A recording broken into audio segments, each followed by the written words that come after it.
My son gave the house to his wife's family, even though I had been paying their mortgage.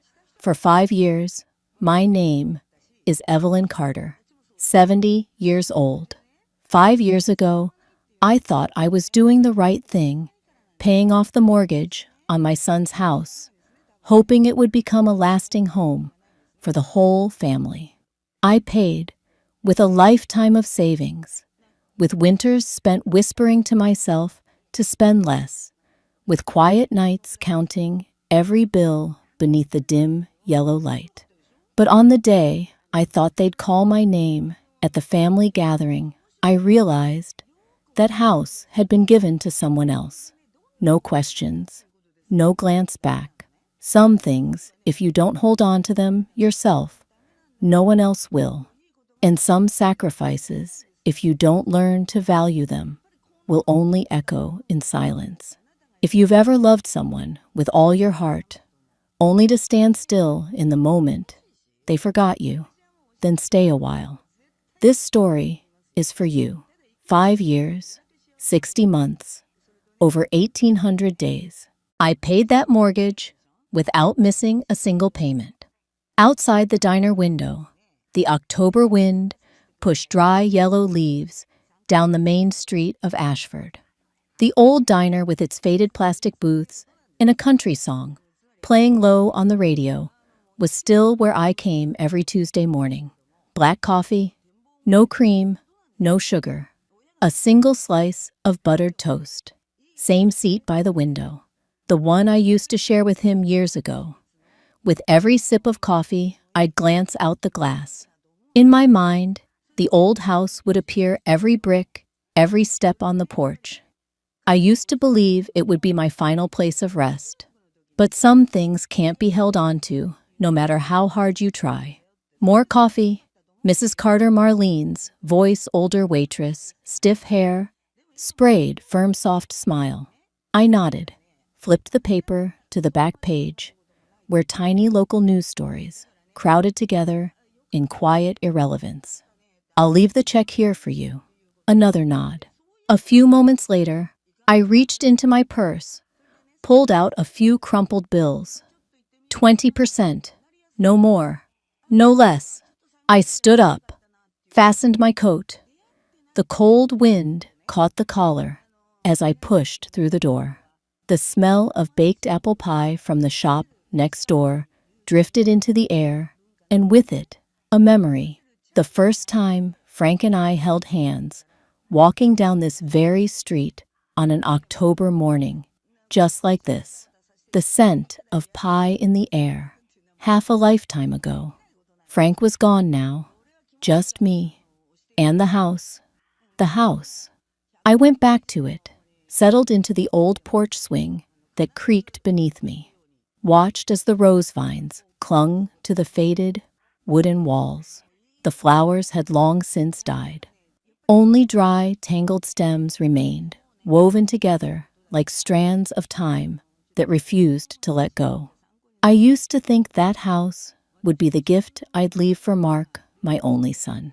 I thought a home, a patient heart, and silent sacrifice would be enough.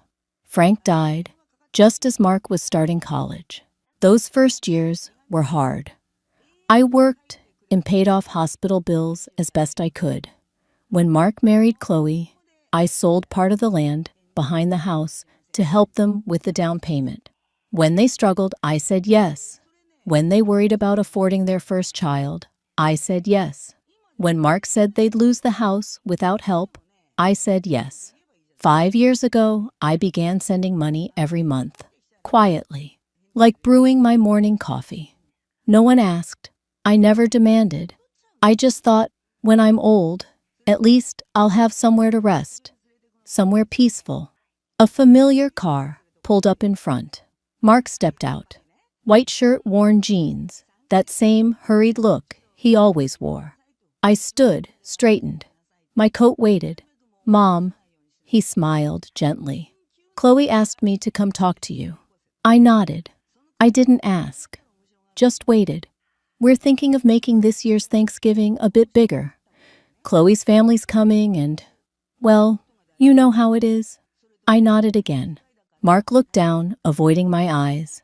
She was wondering if maybe you could chip in a little to help make it nice. He hesitated, as if expecting me to say no, but I didn't. I never had. I looked at the rose vines, dry stems, twisted, and nodded no sign of green. Of course, I said. My voice was so soft, I barely recognized it. Mark smiled faintly, the kind of smile people wear when they know the answer before they ask. I knew you'd say yes. Thank you, Mom. Really. He leaned in, kissed my cheek, quick and automatic. When his car pulled away, the dust lifted gently behind it, mixing with the fallen leaves. I stepped back inside. The old savings ledger still sat on the table. I opened it. The numbers were thinning, sparse. I flipped to the last page. My frail finger traced the balance, lower than I remembered, so low. For the first time, I felt uneasy about everything I'd given. It was a strange feeling, like someone had yanked the rug out from under me, and all that was left was cold, bare floor. I closed the book and laid my hand across the worn leather cover.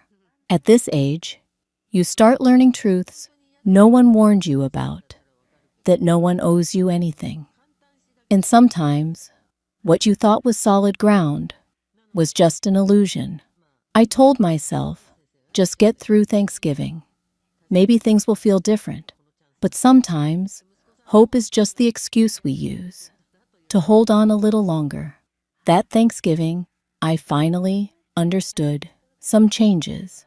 Never walk backward. When I met Mark's in-laws, they smiled, a polite smile, then looked straight through me as if I'd never existed. The house was glowing tonight, warm yellow light through the windows. A Sunday evening, the air crisp, the faint scent of fallen leaves lingering nearby.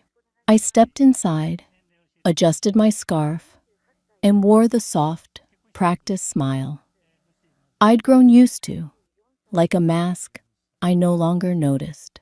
New velvet sofas, a crystal chandelier overhead, white linen draped across the long dining table. I saw the Hendersons, Chloe's parents sitting upright, hands folded in their laps, gray cashmere sweaters, polished leather shoes. Next to them, a few of Chloe's friends. Polite laughter, glances that passed over me like I was part of the furniture. Evelyn, Chloe walked over. Cheeks, faintly blushed lips, a careful red. Her forest green dress, elegant and understated. She kissed my cheek, cold and dry. So glad you could come. Her tone was gentle, the kind of gentle people learn from etiquette classes. I nodded, stepping farther in. Mark was pouring wine, busying himself, eyes avoiding mine. On the table, bowls of creamy butternut squash soup, weighted steam rising in soft ribbons. I sat down carefully, the old wool dress I wore, feeling lost in the glow of chandeliers, the clinking glasses, the scent of expensive perfume. Mrs. Henderson smiled, teeth perfectly white like piano keys. "We just got back from the Caribbean," she announced, raising her glass. Beautiful sunshine, turquoise, water-cultured people. Nothing like the Midwest. I smiled faintly, one of those smiles that never reaches the eyes, and took my first spoonful. The soup was rich and velvety, unfamiliar. I sipped quietly, partly because I wasn't used to it, partly because no one seemed to notice either way. The conversation moved on to vacations, prestigious schools, winter charities. The Hendersons spoke of their plans to support underprivileged children this season, their eyes glancing over to me as they mentioned those poorer areas in the Midwest. Polite words, but the tilt in her voice felt like a tiny, invisible needle. Chloe laughed and leaned toward me. If it weren't for Mom Evelyn helping with the mortgage those first few years, we wouldn't have managed a house like this. The laughter that followed was light but sharp, like shards of glass. Our great benefactor, Chloe, added half joking, half serious. Mark gave a tight smile, then stared down into his wine. I set down my spoon, hands resting loosely on my lap. The chandelier's warmth didn't reach the chill inside my chest. I looked around the table, delicate appetizers, polished silverware, practiced smiles, and distant eyes, and it hit me. I was no longer the heart of Mark's family. I was just someone they used to know. No longer needed, no longer central. The dinner ended slowly, wrapped in stiff hugs and cool handshakes. I excused myself early, saying I had to be up the next morning. Chloe walked me to the door. Mark stayed behind, busy seeing the Hendersons off. Outside, the wind stung. The streetlights flickered faint and far between. I pulled my scarf tighter and stepped along the brick path. Dry leaves crackled underfoot. On the porch steps, Mrs. Dobbins was waiting, thick sweater hands wrapped around a steaming paper cup. "Heading home, Evelyn?" Her voice was flat steady. I nodded. She held out the cup. "Take this. It's a bit strong, but it'll warm you." I took it. My cold fingers brushed against the gentle heat. We sat together on the bench by the porch, saying nothing, just watching the streetlights stretch into the distance. Neither of us rushed to fill the silence. "I used to think," she said, after a while, "that if I gave enough, people would understand." She paused. "Turns out, that's not how it works." I looked at her. The porch light from inside cast a warm glow across our shoulders. Mrs. Dobbins stared straight ahead, her eyes cloudy but strangely bright. "Kids have their own ways," she said. "It's not their fault. Not ours either. It's just, we've got to learn when to hold on and when to let go." I gripped the cup tighter. The warmth seeped through my paper-thin skin, like something I couldn't quite name. For a moment, I remembered my mother and her old saying, "When no one remembers to cherish you, cherish yourself." They asked me to come early to help in the kitchen. But when I arrived, there was no place left for me. Thanksgiving morning. Ashford lay under a soft veil of fog. Along the streets, homes hung pale, golden lights on their porches. At the post office, the flag drifted slowly down the pole, tugged gently by the wind. I drove past it all, wheels pressing into damp layers of fallen leaves, the radio playing old ballads I didn't bother to turn off. Memories stirred those old Thanksgivings. The little house back when Frank was still alive. A kitchen warm with the scent of roast turkey and pumpkin pie. Children's laughter echoing through the rooms. Plates full, chairs squeezed around a wooden table with an extra plank added just to fit us all in. And now, all of it lived only in memory, faint like the breath that fogged the window glass in the early morning chill. Mark's house glowed bright from the driveway. I stepped up to the porch, tugged my scarf close, my arm trembling slightly beneath the thick coat. Chloe opened the door, hair curled neatly, a crisp, white lace apron over a deep red velvet dress. "Oh, you're here. Come in quick. We're all busy getting things ready." Her voice was gentle, as always, but her eyes flicked briefly over my worn wool dress, a flicker of unease she didn't say out loud. Inside the kitchen was already full, the Hendersons, a few of Chloe's friends, even Mark, all bustling about at the sink and counters. I reached for the back of a chair, searching for a way to step in, to belong, but there was no room. The counters were covered in trays and dishes. Cinnamon-scented candles mingled with the rich aroma of the roasting turkey. Chloe handed me a bag of chestnuts. "Could you shell these for me?" She smiled, but her eyes didn't meet mine. I nodded and sat down on a low stool near the kitchen door, the kind of seat no one wanted, the kind no one noticed. My fingers trembled as they cracked open dry shells. Around me, laughter rose and glasses clinked. Talk of vacations, Caribbean cruises, none of it settled near me. It all floated past. The turkey was placed in the center of the long table, white lace cloth dotted with pale yellow chrysanthemums, candlelight flickering inside delicate glasses. I washed my hands, took a plate, and slipped quietly into a seat at the far end. Mark stood, tapped his glass gently, and smiled. The light caught his face. There were fine lines now around his eyes.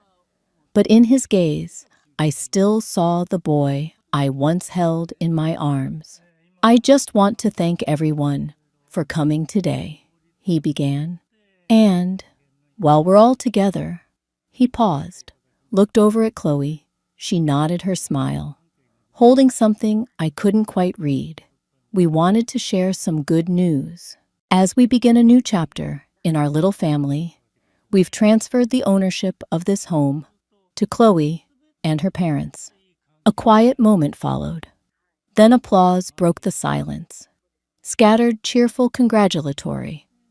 I sat there, wine glass in hand, my lips pulled into a smile, strained uneven.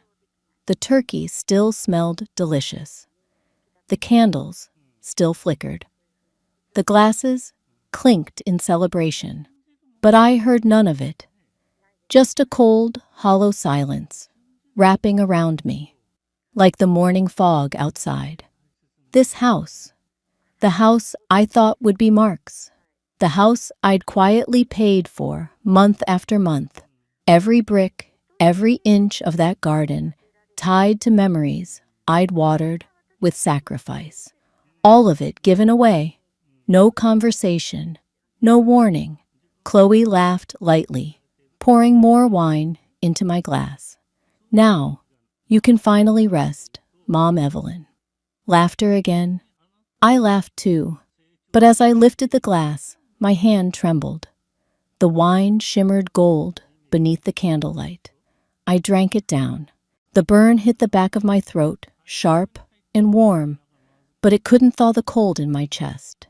In the corner of the room, the light angled just so, catching my sunken cheek, my thin, brittle fingers curled around the empty glass.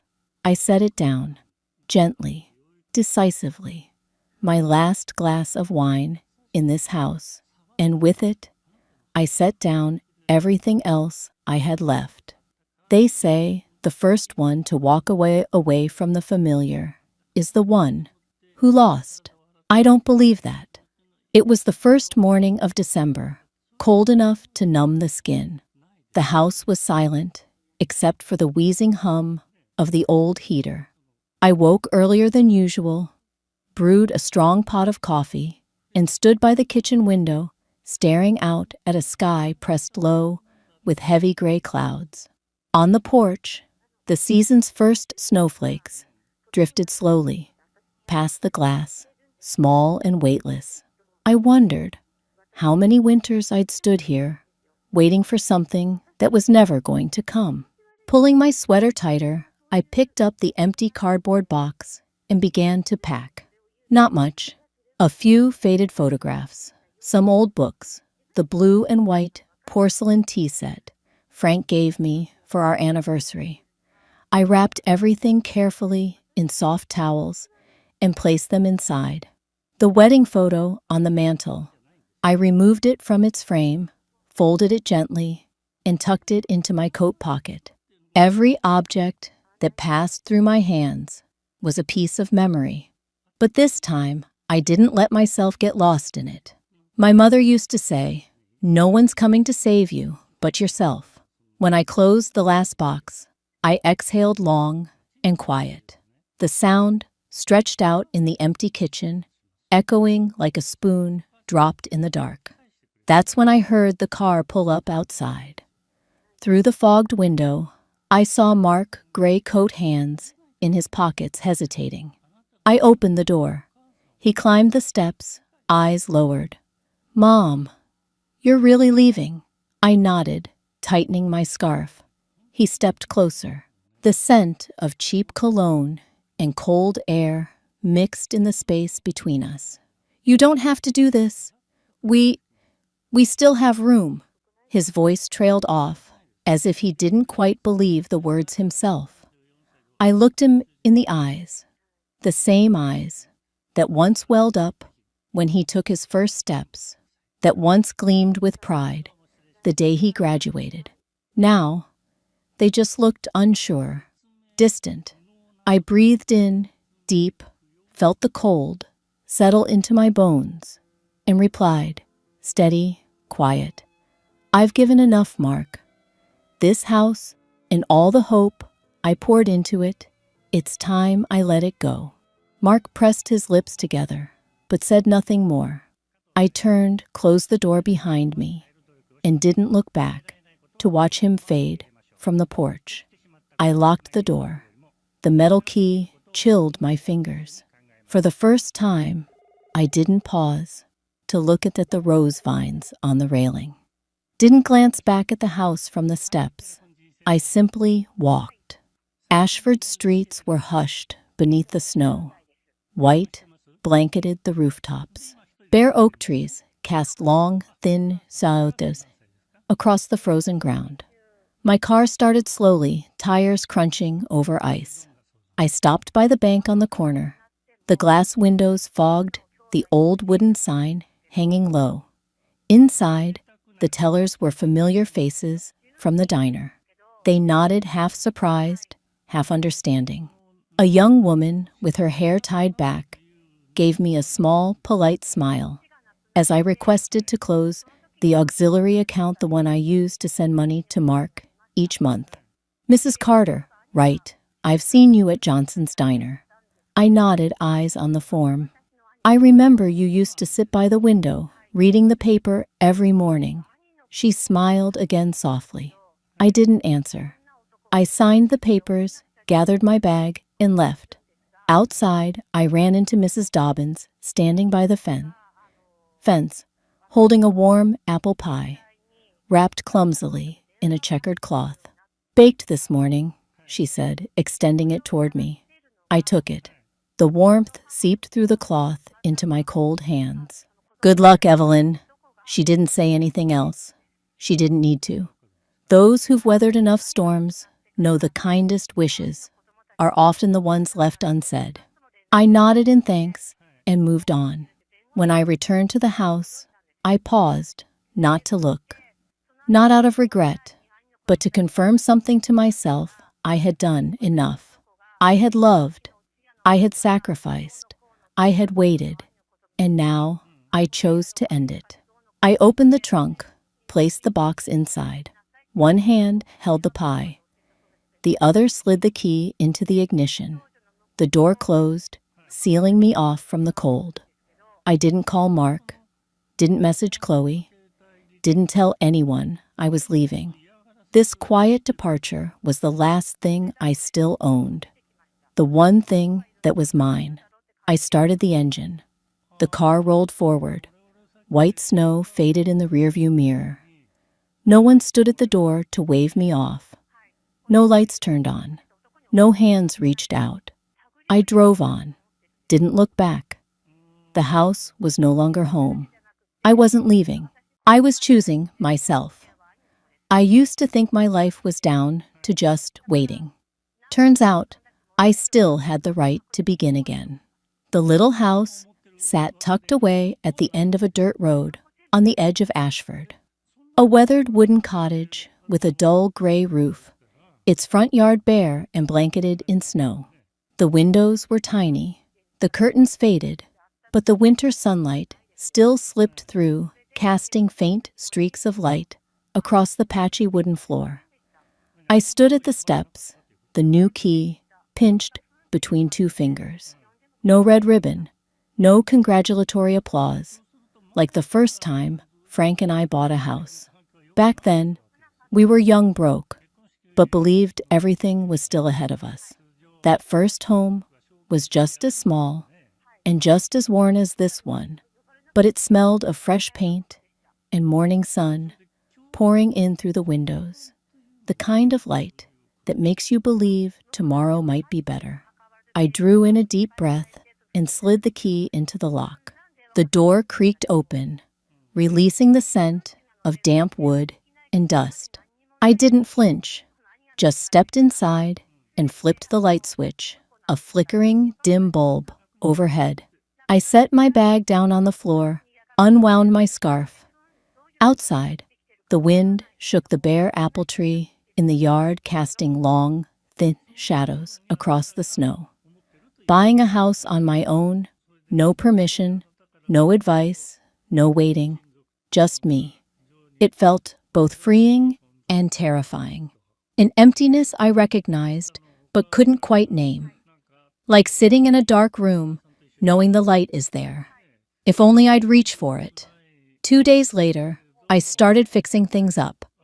Every morning, bundled in thick sweaters and a scarf wound tightly around my neck, I painted the walls, scrubbed the cracks, patched the stains. The wooden ladder wobbled. The smell of fresh paint stung my nose. But every brushstroke felt like a breath of new life. In the afternoons, I worked in the yard. The snow was still thick, but I raked what I could, pulled out brittle weeds. The tree roots barely stirred beneath the cold ground. I didn't know if anything still lived down there, but I knelt anyway, touching each root gently, like I might wake something fragile. That day, as I was planting small, wild daisies along the fence, I heard a sound. I turned to see an old man in a worn baseball cap, leaning on a cane, watching me from across the fence. "Morning, ma'am," he said, his voice raspy but kind. "Morning," I replied, standing and brushing dirt from my gloves. "Name's Harold, just 2 houses down. Used to be the gatekeeper at Ashford High." He extended his hand. I shook it, rough, cold, but steady. "Evelyn," I said simply. He looked at me for a moment, then squinted. Trying to save those half-dead trees, I smiled faintly and shook my head. "Just giving it a try." Harold leaned on his cane eyes, scanning the cleared patch of yard. "Not everything needs saving. Sometimes you just gotta give it time to pull itself up." Then he bent down and planted a bamboo stake beside the biggest apple tree. "I used to think I had nothing left to start over with," he said. "Turns out there's always something, if you're willing to look." He turned slowly and walked back home. I watched him go. A lightness stirred in my chest, soft as falling snow. That night, I cooked my first meal in the new kitchen. Something simple: chickpea soup and toasted bread with butter. The stove was old, the flame uneven, but the aroma was warm and sweet. I set the table beside the window, lit a single white candle. Outside, the snow still fell fine and thick, blanketing the backyard. I poured a cup of black tea for myself and settled into the one armchair I'd brought from the old house. Sipping the tea, I leaned back, letting the light from the desk lamp cast soft shadows across the floorboards. For the first time in years, I felt like I didn't owe anyone anything. No one waiting for me to take care of them. No one expecting me to sacrifice. No one asking for my yes or my silence. I was free. No strings, no bargains, no promises. I'd lived for others long enough. Now, it was time to live for me. And like a field after winter, my heart would bloom again slowly, but surely. Winter always has to melt, eventually. By March, Ashford had begun to shake off its heavy winter coat. The roads were slick with meltwater, and dull gray lawns started to hint at patches of tender green. This morning, I stood on the porch with a steaming cup of tea, watching the last drops of ice slip from the apple tree and fall onto the weathered wooden steps. The air smelled of damp earth, raw and honest, with a trace of lingering chill. But somewhere in that breeze, I could smell spring, faint, fleeting, but real. Across the street, Mrs. Dobbins was folding a checkered wool blanket over her porch chair. She looked up, caught my eye, and smiled. I nodded and stepped back inside. This morning was the town's book club meeting. The first time in years, I entered a room full of unfamiliar faces and didn't feel like I didn't belong. The Ashford Library was small, its mint green paint peeling the low windows, fogged with condensation. The reading room was warm, the fireplace crackling with slow-burning logs. I chose a chair, tucked in a corner, where soft sunlight slipped through the thin curtains. Today, we read Little Women, an old story, but it still warmed something inside me. Mrs. Dobbins read aloud, her voice steady and calm. She reached the part where Beth sets the table, her hands trembling with fever, but her eyes quietly full of joy. There are satisfactions that don't need to shout. The meeting ended. I lingered to return the book, listening to the quiet murmur of conversations around me. Snippets of stories, gentle shoulder taps, casual handshakes, things that used to feel distant, now felt almost familiar. On the steps outside the library, I heard a whisper behind me. They say the Carter house is about to be foreclosed. Mark and Chloe both lost their jobs, took out loans for cars and investments. Not much of a house left. I didn't turn around, just pulled my scarf tighter and kept walking. Ashford held its annual Spring Flower Festival. As always, stalls lined the town square, daffodils, tulips, and wild daisies, blooming in chaotic harmony. I received an invitation from Mark, a thin card. His signature rushed the message, polite, with a hint of apology. An invitation to a reconciliation dinner. I folded it in half, didn't tear it, just left it on the table beside the cold teapot. Late afternoon, Mrs. Dobbins knocked on my door. I have 2 tickets to the festival. Want to come? I nodded, grabbed my coat, and stepped out. We walked along the stone path, beneath trees, just beginning to bud. Ashford folks bustled around the stalls, voices light with laughter. The scent of cinnamon pastries and buttered popcorn drifted through the air. I wasn't looking for anyone, wasn't worried about who I might run into. By twilight, we walked back home. Cutting through the alley, I paused in front of my apple yard. The snow had melted in patches, revealing dark, damp earth, and in that cold soil, a few tiny green shoots had begun to emerge, tentative tender. I crouched down, brushing a fingertip against one. Its leaf was paper thin, but its stem clung fiercely to the rough bark of the old tree.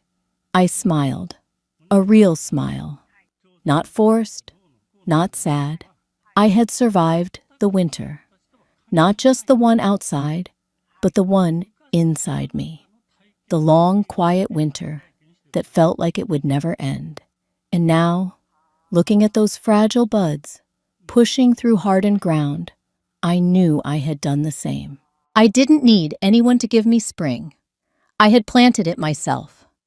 Beneath the March sky, where tiny blossoms pushed through the cold ground, I realized something. You don't need anyone to grant you spring. You can sow it yourself. And that is enough. I used to think love meant unconditional sacrifice, quiet endurance. But I've come to understand, if you don't learn to cherish yourself, there will come a time when even those closest to you may turn away, like an old blanket that kept everyone warm through countless winters. When the sun returns, people forget how much they once depended on it. I place a hand over my chest, where the steady rhythm still beats slow but strong, like the old apple tree that somehow made it through the harshest winter of its life. No one needs to give me anything. No one needs to remember. It's enough that I'm still here, steady, quiet, resilient. So if this story reaches you, take a moment, pause, and ask yourself, have you cared for your own heart enough before trying to warm the whole world?